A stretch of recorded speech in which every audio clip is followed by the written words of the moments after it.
이제 프로젝트의 구성 요소들을 살펴보며 리액트가 어떤 식으로 동작하는지 알아보겠습니다.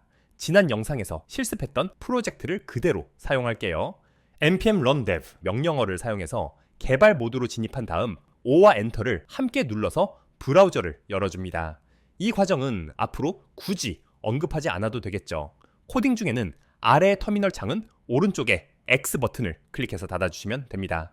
다시 명령어를 입력해야 할 때는 전에 배운 대로 다시 터미널 탭을 열어준 다음 Node.js 명령어가 실행되고 있는 이 터미널을 선택해 주시면 돼요. 이 프로젝트의 코드들을 살펴보며 실행된 웹페이지가 어떤 식으로 구현되는지 알아보겠습니다. 먼저 이 index.html 파일을 열어볼게요. 이처럼 아주 기본적인 내용만 작성이 되어 있습니다. 특히 이 body 태그 안에는 이처럼 div 하나만 달랑 들어있는 것을 볼 수 있어요. 그냥 아무것도 없는 거잖아요. 그런 코드로 어떻게 이런 페이지가 만들어져요? 이 페이지도 함께 살펴볼게요. 웹페이지의 빈 공간에 우클릭을 해보면 맨 아래쯤에 페이지 소스 보기 또는 비슷한 의미의 메뉴가 있을 거예요. 이를 클릭해줍니다. 그러면 이와 같이 소스 보기 탭이 열리게 돼요. 이처럼 상단에 추가된 내용이 있죠. Vit가 index.html 파일을 작성된 그대로가 아니라 정해진 방식으로 가공하여 서빙한다는 것을 짐작할 수 있어요. 그리고 이 body 태그 안에는 여전히 빈 div 하나뿐임을 볼 수 있습니다. 이번에는 개발자 도구에서 살펴보겠습니다. 크롬과 엣지에서 이 단축키를 눌러서 개발자 도구를 열 수 있어요. 여러분의 운영체제에 해당하는 단축키를 눌러주시면 됩니다. 웹 개발을 하면 필수적으로 이 기능을 활용하게 됩니다. 상단의 메뉴바에서 이처럼 요소 탭이 선택되어 있도록 해주세요. 여기서는 웹페이지가 렌더링된 결과인 돔을 살펴보실 수 있습니다. 각 요소에 마우스 커서를 가져다 대면 해당하는 요소가 화면에 이처럼 하이라이트 되고요. HTML 코드에선 비어있던 div를 펼쳐보시면 이와 같이 여러 요소들이 포함되어서 오른쪽에 화면에 보이는 컴포넌트를 구성하고 있음을 보실 수 있습니다.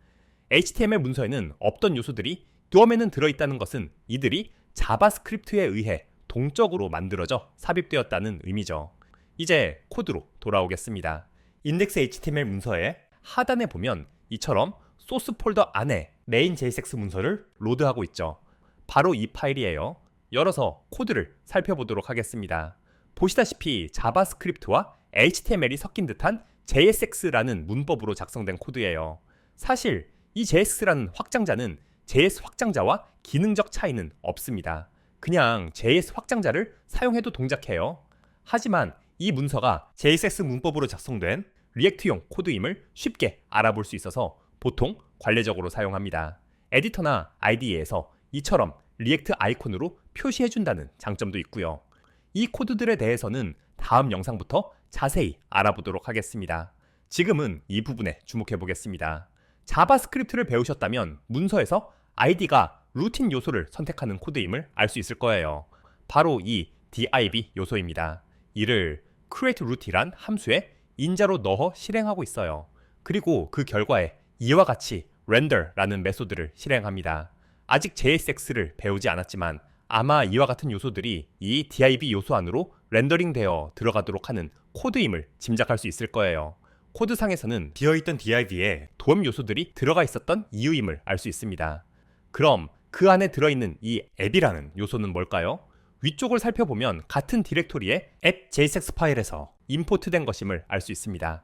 다른 문서로부터 임포트된 자바스크립트 객체가 마치 HTML 태그처럼 사용되고 있는 거예요. 이 app.jsx 파일도 열어보도록 하겠습니다.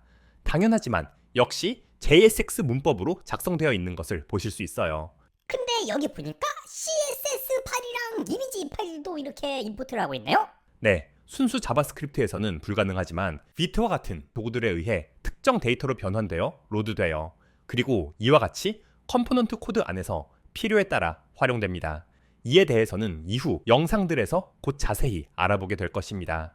이제 아래에 있는 앱이란 함수를 살펴볼게요. 이 전체가 앱이라는 하나의 함수입니다. 리액트에서 이러한 함수는 컴포넌트로서 기능해요. 함수를 컴포넌트로 구분되게 하는 첫 번째는 이처럼 함수의 이름이 대문자로 시작한다는 것, 두 번째는 이와 같이 JSX로 작성된 태그를 반환한다는 것입니다. 이것이 자바스크립트 문서가 아님을 코드의 이 부분에서 알 수 있죠. 조금 전 개발자 도구에서 보았던 요소들이 바로 여기에 작성되어 있는 것을 볼 수 있어요. 이들이 앱이라는 컴포넌트로서 오른쪽에 main.jsx 이 자리에 들어가고, 앱은 이미 보았듯이 index html에서 root이라는 div 태그 안으로 렌더링되어 화면에 나타나게 되는 거예요. 리액트가 대략 어떤 식으로 돌아가는 건지 어느 정도 감이 잡히셨을 것입니다. 이제 개발을 마친 뒤 빌드가 된 결과물들을 살펴보겠습니다.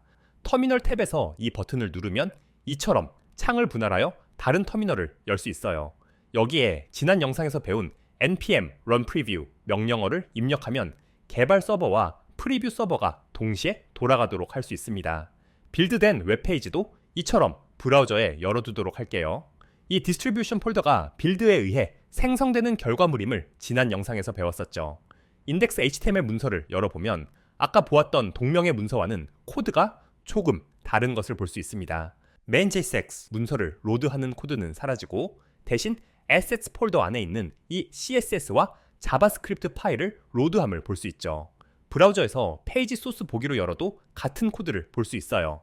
즉, 배포된 웹사이트에서는 이 HTML 파일이 열리는 것입니다.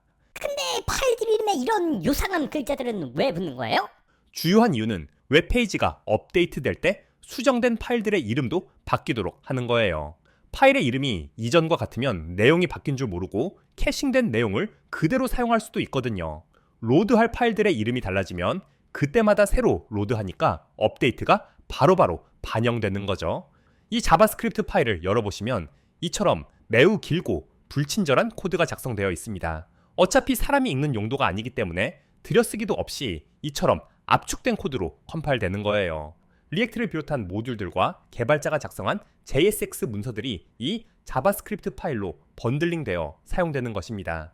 CSS 문서의 경우도 아래의 둘은 개발자가 작성하는 문서들이고요. 배포판에는 이처럼 하나의 압축된 파일로 번들링된 것을 볼 수 있습니다.